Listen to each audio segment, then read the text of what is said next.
warahmatullahi wabarakatuh. Perkenalkan, nama saya Dimas Salih Cahaya Pratama dari Prodi Arsitektur. Di sini saya akan menjelaskan atau bisa juga disebut dengan ceramah singkat dengan judul Dasar-dasar Agama Islam. Yang pertama, agama menurut bahasa. Agama menurut bahasa merupakan sistem yang dapat mengatur keimanan atau kepercayaan dan kepribadian seseorang kepada Tuhan Yang Maha Esa, serta ketaatannya dalam memenuhi kaidah yang berhubungan dengan hubungan selama manusia berserta lingkungannya.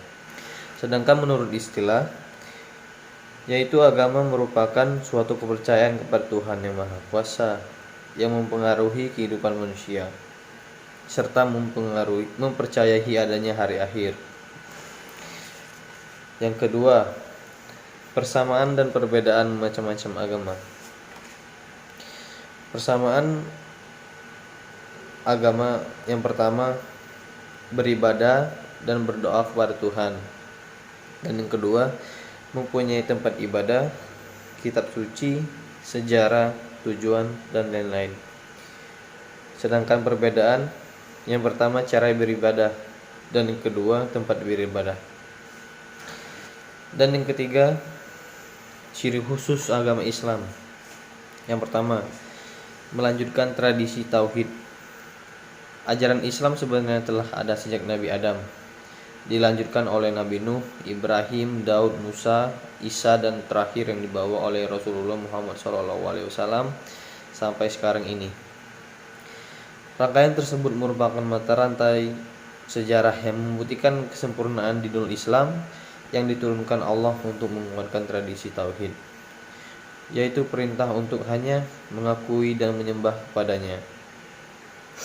Dengan ajaran tauhid, manusia akan mendapatkan kebahagiaan di dunia maupun di akhirat, karena tauhid merupakan tujuan utama dari dinul Islam. Dan yang kedua, menyempurnakan agama yang terdahulu.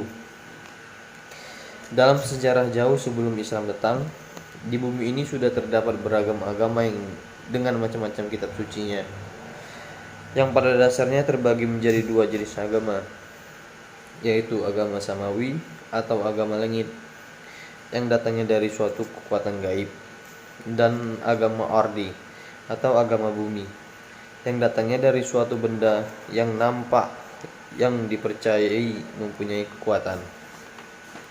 Dalam pengantar buku agama Islam, Ibrahim Lubis mengatakan bahwa sebelum Islam telah ada agama di Mesir, Hindu, dan Buddha di India,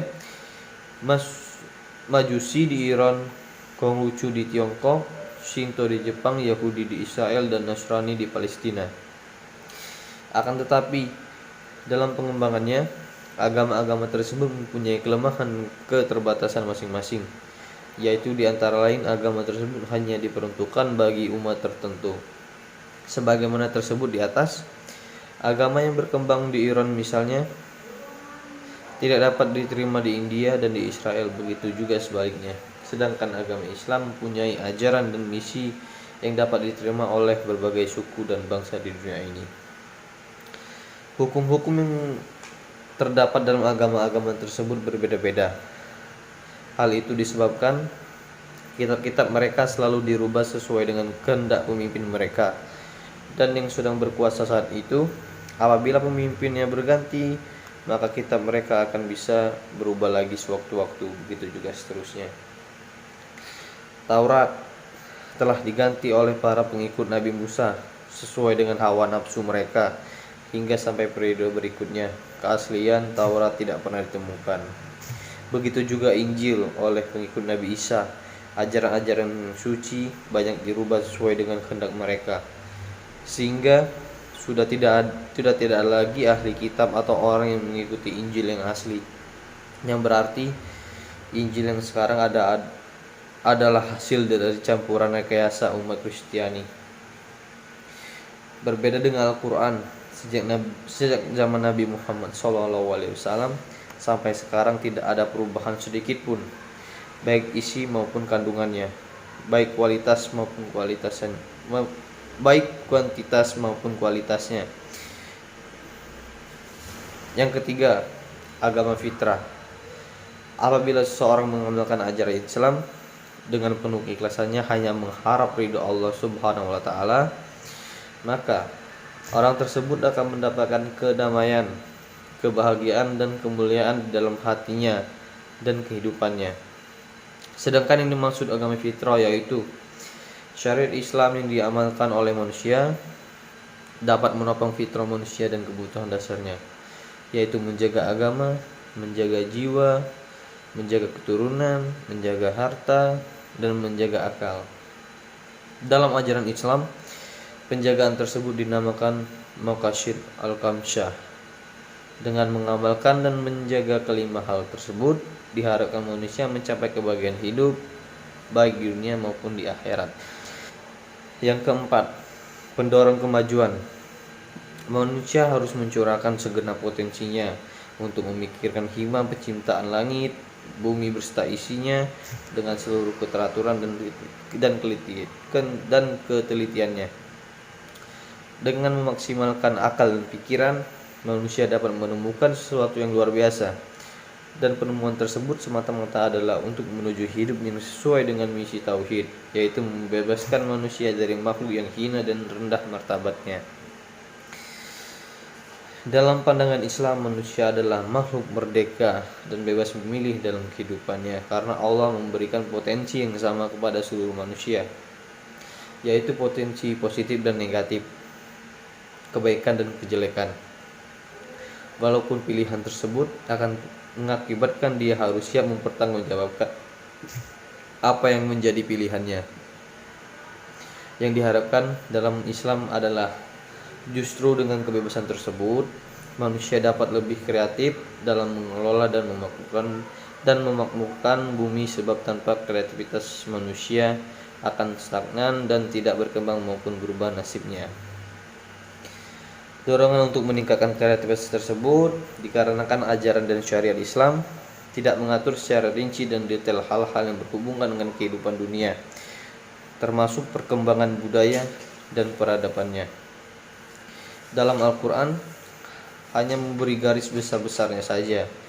Manusia yang diberikan kebebasan dan wewenang untuk menjabarkan secara mendetail sejauh tidak menyimpang dari apa yang ada di dalam Al-Quran dan hadis Nabi. Yang terakhir, mengintegrasikan iman, ilmu, dan amal. Iman merupakan dasar, ilmu adalah apa yang diketahui serta cara melakukan, dan amal merupakan implementasi atau pelaksanaan dari apa yang diyakini atau iman dan dari apa yang diketahui atau ilmu. Jadi ketiga unsur tersebut merupakan satu kesatuan yang tidak dapat dipisahkan untuk beramal dan beribadah. Seseorang harus mempunyai iman yang kuat serta mengetahui ilmu dari apa yang diamalkannya. Yang keempat, manusia membutuhkan agama Islam dalam kehidupannya, yaitu sebagai pegangan hidup baik untuk kehidupan di dunia maupun di akhirat kelak. Sudah barang tentu agar semuanya itu dapat dicapai, maka ia harus menjaga keseimbangan antara dua kebutuhan, yaitu kebutuhan jasmani dan rohani. Kebutuhan rohani adalah agama, mengandung dua dimensi, yaitu hubungan vertikal atau hubungan manusia dengan pencipta, dan hubungan horizontal, hubungan manusia dengan sesama makhluk Tuhan yang lainnya. Yang kelima, peranan agama Islam dalam kehidupan manusia. Agama memiliki peran yang penting dalam sebuah kehidupan. Ada banyak fungsi agama yang bisa kita rasakan ketika kita menjalani kehidupan sehari-hari. Yang pertama, penyelamat. Fungsi agama yang kedua yaitu fungsi penyelamat. Setiap orang pasti menginginkan dirinya selama dimanapun berada, agama hadir dengan membawa keselamatan tersebut. Keselamatan yang diberikan oleh agama meliputi keselamatan di dua alam, yaitu di dunia dan di akhirat. Tapi untuk mendapatkan keselamatan tersebut, agama mengajarkan para penganutnya melalui pengenalan kepada masalah sakral berupa keimanan kepada Tuhan. Yang kedua, pendamaian. Dengan agama, seseorang yang bersalah atau berdosa dapat mencapai kedamaian batin melalui tuntunan agama. Rasa berdosa dan rasa bersalah yang ada pada dirinya akan segera menjadi hilang dari batinnya. Ketika seseorang pelanggar tersebut telah menerus dosanya dengan cara taubat, persucian atau penebus dosa. Yang ketiga, social control, yaitu para penganut agama akan terikat batinnya pada ajaran agama yang dipeluknya, baik secara pribadi maupun secara kelompok. Oleh penganutnya, ajaran agama tersebut dianggap sebagai pengawasan sosial secara individu maupun kelompok. Dan yang terakhir, garis-garis besar ajaran Islam. Pada garis besarnya, agama Islam terdiri dari atas. Yang pertama,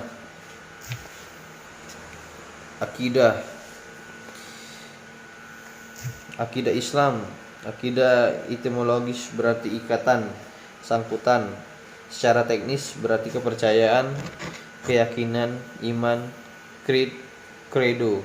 Pembahasan mengenai akidah Islam pada umumnya berkisar pada Arkanul Islam atau rukun iman yang keenam. Yang kedua, syariat Islam. Syariat etimologis berarti jalan. Syariat Islam ialah satu sistem normal ilahi yang mengatur hubungan manusia dengan Tuhan, hubungan manusia dengan sesama manusia, hubungan manusia dengan alam lainnya. Kaidah Islamiyah ini pada garis besarnya terbagi atas dua bagian besar. Kaidah ibadah dalam arti khas atau kaidah ubadiyah, yaitu tata aturan ilahi yang mengatur hubungan ritual langsung antara hamba dengan Tuhannya, yang cara-acara, tata cara, dan upacaranya telah ditentukan secara terperinci dalam Al-Quran dan Sunnah Rasul. Pembahasan mengenai ibadah dalam arti khas biasanya berkisar sekitar at-taroh, as-salat, az-zakat, as-saum, al-hajj. Kaidah muamalah dalam arti luas, tata aturan ilahi yang mengatur hubungan manusia dengan sesama manusia dan hubungan manusia dengan benda. Muamalah dalam arti luas ini pada garis besarnya terdiri di atas dua bagian besar. Yang pertama, al-qanu, ikhlas, hukum perdata atau muamalah dalam arti agak luas. Dan yang kedua, al-qanu, al-am, hukum publik yang meliputi jinayah atau hukum pidana. Yang kedua, khilafah atau hukum kenegaraan. Yang ketiga, jihad atau hukum perang dan damai. Dan yang terakhir, akhlak Islam.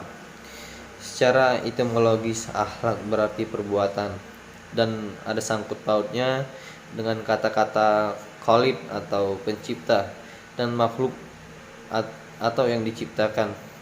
Pada garis besarnya, akhlak Islam terdiri atas akhlak manusia terhadap khalid, akhlak manusia terhadap makhluk bukan manusia, flora, fauna, dan lain-lain.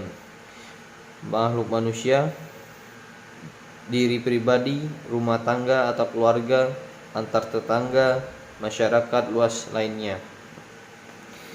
Yang dimaksud dengan garis besar adalah hal-hal pokok dan mendasar yang harus diadakan atau dijalankan dalam satu tindakan penyempurnaan. Dalam hal ini, garis-garis besar agama Islam adalah hal-hal pokok yang mendasar yang harus ada dan dijalankan demi mencapai kesempurnaan dalam beragama. Sekian ceramah singkat dari saya. Terima kasih. Assalamualaikum warahmatullahi wabarakatuh.